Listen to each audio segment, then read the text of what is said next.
Welcome in, ladies and gentlemen, to another installment of the Magnolia Fields podcast, the Maroon and White edition. And what an edition this is going to be, Cody. That's a word. I think that God has to hate Mississippi State football and its fans. I think he has to. Because there's no reason that any group of people should be put through the kind of pain, anguish, and agony that Mississippi State fans have been put through over the course of the last 5 years. Just the last 5? Really, the program's entire existence, but... Checking, okay. Yeah, but yeah. This past weekend, for those of you I wouldn't even say, hold up, I wouldn't even say just football. I would say athletics, period. Yeah, being a Mississippi State fan is not for the faint of heart. It's an emotional roller coaster. We hosted a Mississippi State show 2-3 times a week back when we were in undergrad, and that was kind of the theme. Every week was the roller coaster ride continues. Tanner, we did that for 3 years, I believe. We did. This is what I imagine schools do this from time to time, is win every single athletic event in a week during a particular season. I don't think it did. I think it happened like a couple times. I don't think it happened once. I think there was a week where they had like 6 of them because like volleyball, soccer, and football all played and there were multiple matches, but one of them always lost. Yeah, that tracks. And we were that close. Well, now they're this close. Well, that is true. And for those of you listening to the audio version, this is far. For those that are unaware. Tanner's wingspan, to be exact. Yeah. For those that are unaware, Mississippi State hosted a MAC team this past weekend. By the MAC, I mean the Mid-American Conference. Historically, not great at football. Not just barely in the FBS conversation. That team's Toledo. And Toledo won 11 games last year. They almost won the MAC. They have a head coach who's been there 9 years in the head coaching position. I think he's been there like 16 or something overall. He's been there like 16 as a coordinator and head coach overall. And they came in to an SEC school, and I'm putting that in air quotes, SEC school, because Mississippi State may be in the Sun Belt in 5 years. And they dismantled Mississippi State. They were better at every single position. Every one of them. All of the above. Yeah, it's something as an SEC school that really shouldn't be happening. No. You should be able to go in. If it's close, that's one thing. And really, you should probably still win if it's close.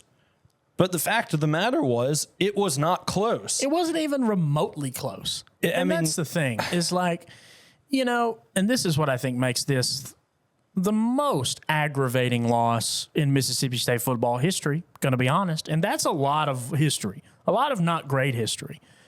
2004, Mississippi State drops a matchup to Maine. Would you like to know the score of that game? Tell me. 9-7. Okay. Competitive football game. And look, even if you look at the stats, Mississippi State in that game, 374 total yards of offense, 20 first downs. They win the time of possession, but they have 3 turnovers. And you look at that and you're like, okay, if they don't have the 3 turnovers, Mississippi State probably wins that game. No matter how you slice it, Mississippi State was getting dog-walked in this game against Toledo. Just dog-walked. Yeah, there's no other way to put it. It was bad from start to finish, everywhere in between. And usually you can say that there was some light. I really just don't think we can say that.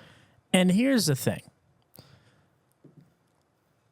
People are going to blame Jeff Lebby for this, and part of the blame is on the head coach. Always, 100% of the time, part of the blame is on the head coach. Which I will say, credit to him. He is taking it. Yeah. I mean, he is admitting, this is what we've done, this is what we need to do. But I think this is the direct result, Cody, of an emotional decision when, and God rest his soul, Mike Leach left us for a better place. There was an emotional decision made in hiring Zach Arnett. And I think that now you're starting to see the true fall off from that decision. And it could not come at a more inopportune time. You're welcoming two powerhouses to the conference. More money is being thrown around the conference than ever before. NIL is still, for the large part, unregulated. And it's going to continue to be unregulated. I do think regulation is coming for NIL. I do, at the federal level. I don't think it's any time within the next 4 years or 5 years or even that. In that time, people cannot understand, and I don't think people do understand how bad it can get for Mississippi State football. Well, I don't even think, I mean, NIL is going to make it tough, but there's also the possibility that very soon athletes can start being considered university employees and make salaries. Yeah. Which does not help either. That does not help either. No. I mean, the final score of this game was 41-17. 41-17. And I just want to talk about just how bad Mississippi State has been starting games thus far this season. Sure, you go out against Eastern Kentucky and you score a lot of points. Great. It is a legit FCS school. Against Arizona State, 3 points in the first half. Against Toledo, 3 points in the first half.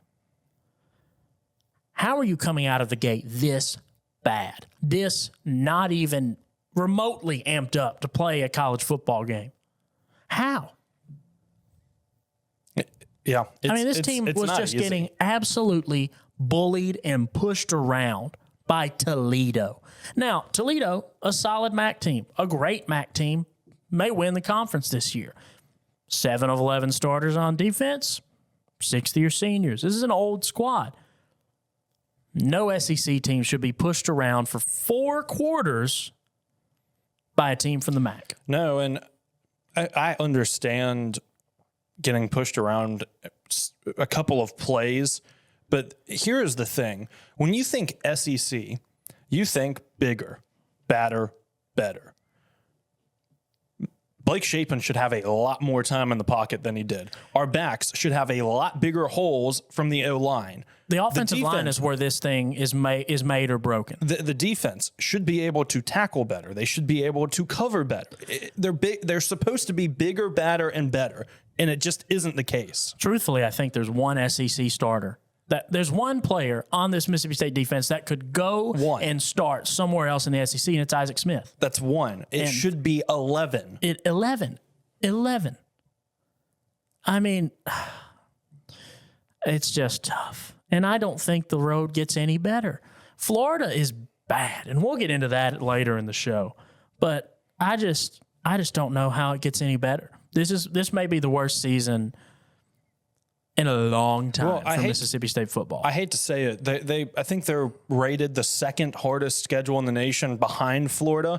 I'm not sure if you gave them the 30th worst instead of the second, that you're still not looking like this was supposed to be the easy part of the schedule. Yeah, you're still looking at a rough year. So this I don't is supposed to be the easiest part of the schedule. The one part that Mississippi State should have collected some wins, and they've dropped 2 of them.